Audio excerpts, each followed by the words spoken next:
Hello दोस्तों, नमस्कार। आप सभी का स्वागत आपके अपने YouTube channel book blog right authors में।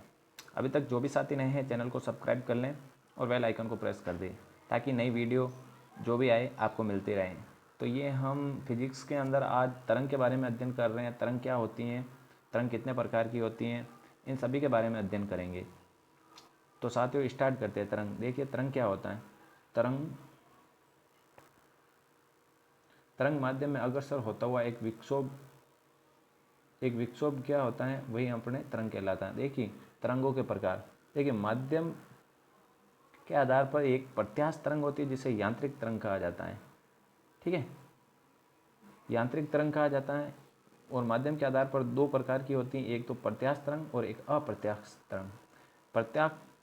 प्रत्यास्थ तरंग को यांत्रिक तरंग भी कहा जाता है और अप्रत्यास्थ तरंग को विद्युत चुंबकीय तरंग भी कहते हैं। देखिए कंपन के आधार पर भी दो तरह की तरंगें होती है, एक तो अनुदैर्ध्य तरंगे और एक अनुप्रस्थ तरंगे। ऊर्जा संचरण के आधार पर एक परगामी तरंग होती है और एक अपरगामी तरंग होती है। दिशा के आधार पर एक विमीय, द्विविमीय और त्रिविमीय। देखिए अब इन तरंगों के बारे में अध्ययन करते हैं। प्रत्यास्थ तरंग या फिर यांत्रिक तरंग कैसे कहते हैं। वे तरंग जिनके संचरण के लिए माध्यम की आवश्यकता होती है जिन्हें हम प्रत्यास्थ तरंग कहते हैं। ठीक है, अब कौन कौन सी होती है प्रत्यास्थ तरंगे। ध्वनि तरंग, जल में उत्पन्न तरंग, डोरी में उत्पन्न तरंग, ठोस व द्रव में चलने वाली तरंग, स्प्रिंग में उत्पन्न तरंग और भूकंप से उत्पन्न तरंग, ये सभी क्या कहलाती हैं, प्रत्यास्थ तरंगे कहलाती हैं। अब देखिए अप्रत्यास्थ तरंग। अप्रत्यास्थ तरंग वे तरंग जिनके संचरण के लिए माध्यम की आवश्यकता नहीं होती हैं, अप्रत्यास्थ तरंग कहलाती हैं। ठीक है, अब अप्रत्यास्थ तरंगें कौन कौन सी होती है, देखिए इनको आपको इसी सीक्वेंस में याद करना है। ठीक है, पहली तो है रेडियो तरंग, फिर है सूक्ष्म तरंग माइक्रोवेव, अवरक्त तरंग इसे इंफ्रारेड भी बोलते हैं। ठीक है, दृश्य तरंगे प्रकाश तरंगे बोलते हैं, पराबैंगनी किरणें यूवी किरणें बोलते हैं इसे। ठीक है, और एक्स किरणें और एक होती है गामा किरणें। जब देखिए इस ऊपर से नीचे की तरफ बढ़ेंगे तो एक तो आवृत्ति बढ़ेगी, ऊर्जा भी बढ़ेगी और इनकी भेदन क्षमता होगी।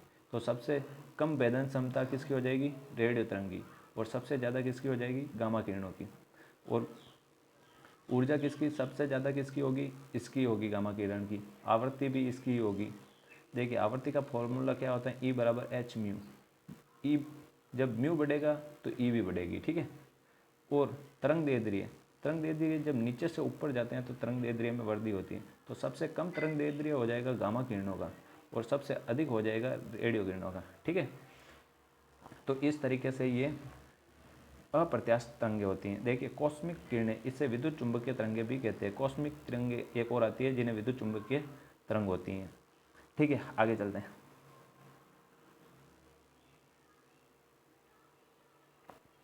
अब आते हैं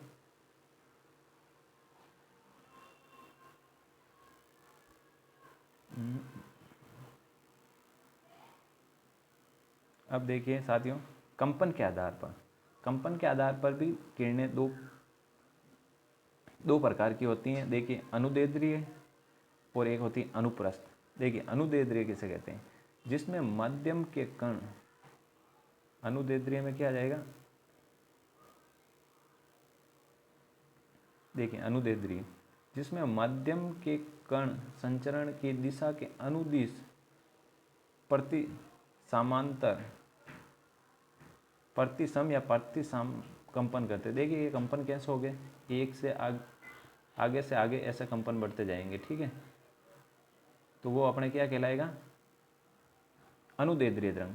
जैसे कि एग्जाम्पल में ध्वनि तरंग, ठोस व द्रव के अंदर तरंग, गैसीय तरंग, फूंक मारने वाले वाद्य यंत्र, उसी के अंदर होते हैं अनुदैर्ध्य तरंगे। ठीक है, इन तरंगों में संपीड़न, देखिए संपीड़न के समय तो दाब, घनत्व और विकृति ये मैक्सिमम होगी और विरलन के समय ये सब क्या हो जाएगी, न्यूनतम हो जाएगी। ठीक है, माध्यम में प्रत्यास्थता का गुण। ठीक है, अब आती है अनुप्रस्थ तरंगे। देखिए अनुप्रस्थ तरंगे जिसमें माध्यम के कण संचरण की दिशा के लंबवत कंपन करते हैं। देखिए ऐसे कंपन करते हैं, ये लंबवत ऐसे कंपन करते हैं। ठीक है, तो इन तरंगों में स्रग व ग्रंथ बनते हैं। स्रग व ग्रंथ, देखिए ये तो इसका स्रंग कहलाएगा और ये नीचे वाला इसका गर्त कहलाएगा।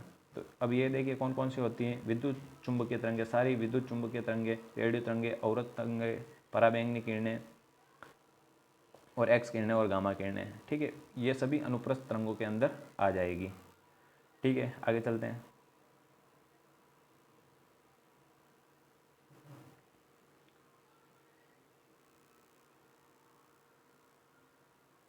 अब आती है परगामी तरंगें। ऊर्जा के आधार पर, ऊर्जा के आधार पर भी दो प्रकार की होती है, एक तो परगामी तरंगें और एक अपरगामी तरंग। यहाँ से ही रिट 2018 में एक क्वेश्चन पूछा गया था। ठीक है, इन तरंगों के द्वारा ऊर्जा का स्थानांतरण होता है, परगामी तरंग कहलाती है। इन अपरगामी तरंग ऊर्जा का स्थानांतरण नहीं होता है। तो देखिए अब परगामी तरंग भी दो प्रकार की होती है, एक तो अनुप्रस्थ और एक अनुदैर्ध्य। देखिए अनुप्रस्थ के अंदर क्या आ जाएगी, प्रकाश तरंग का चलना किस में आ जाएगा, अनुप्रस्थ में आ जाएगा। अनुदैर्ध्य में क्या आ जाएगा, ध्वनि तरंग के स्रोत यानी कि ध्वनि तरंग इसके अंदर आ जाएगी। अपरगामी तरंग भी दो प्रकार की हो जाएगी, एक अनुदैर्ध्य अपरगामी और एक अनुप्रस्थ अपरगामी। देखिए इसके अंदर क्या आ जाएगी, फूंक मारने वाले वाद्य यंत्र अपरगामी अनुदैर्ध्य के अंदर, बांसुरी, बिगुल, बीन, ये सारे इसके अंदर आ जाएंगे। अनुप्रस्थ में क्या होगा कि डोरी वाले वाद्य यंत्र, सितार, गिटार, वायलिन, एक तारा, ये सारे इसके अंदर आ जाएंगे। देखिए अब और अध्ययन करते हैं हम किसके बारे में, पलायन वेग के बारे में। देखिए पलायन वेग क्या होता है, किसी भी ग्रह या पिंड को दिया गया वह न्यूनतम वेग जिसे उस ग्रह के गुरुत्वाकर्षण से मुक्त हो जाए वह उसका पलायन वेग कहलाता है। ठीक है, पलायन वेग क्या कहलाता है, किसी भी ग्रह पर पिंड को दिया गया वह न्यूनतम वेग जिससे वह गुरुत्वाकर्षण से मुक्त हो जाए तो वह क्या कहलाता है, उसका पलायन वेग कहलाता है। देखिए पलायन वेग का फॉर्मूला ये होता है, पलायन वेग का √2gm/r यानी कि 11.2 किलोमीटर इसका वेग होता है।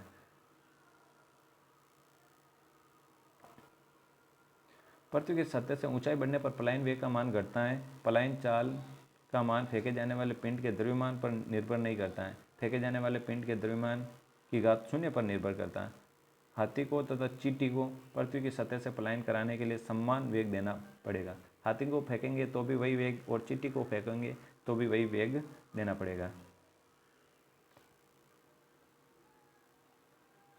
यदि गैसों किसी भी ग्रह पर वायुमंडल गैसों का होना पलायन वेग पर निर्भर करता है। वायुमंडल होना किस पर निर्भर करता है, पलायन चाल पर निर्भर करता है। यदि गैसों का वर्ग माध्य मूल वेग के पलायन वेग से अधिक हो तो कोई भी गैस उस ग्रह पर रुक नहीं पाती हैं, स्वयं पलायन कर जाती हैं। देखिए जब वर्ग माध्य मूल वेग का मान जब पलायन वेग से अधिक होगा तो वहाँ पर गैसों का कोई टिकाव नहीं होगा, अपने आप नहीं रुक पाती है, पलायन कर जाती हैं। ठीक है, आगे चलते हैं। अब देखिए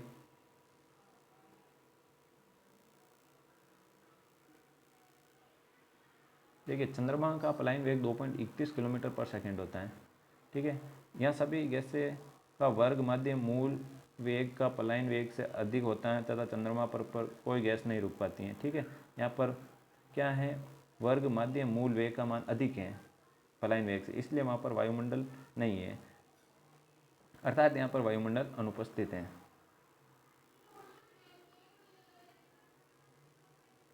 देखिए सूर्य पर पलायन का वेग का मान अधिकतम है, अतः वहाँ पर हीलियम तथा हाइड्रोजन गैसें हल्की गैसें भी पलायन नहीं कर पाती, अतः सघन वायुमंडल पलायन वेग का मान फेंके जाने वाले पिंड के प्रक्षेपण की दिशा पर निर्भर नहीं करता, चाहे ऊर्ध्वाधर फेंको चाहे 45 डिग्री के कोण पर तिरछा फेंको, कैसा भी फेंक सकते हैं, पर पलायन वेग 11.2 किलोमीटर होना चाहिए, तभी वह गुरुत्वाकर्षण क्षेत्र को पार कर पाएगी।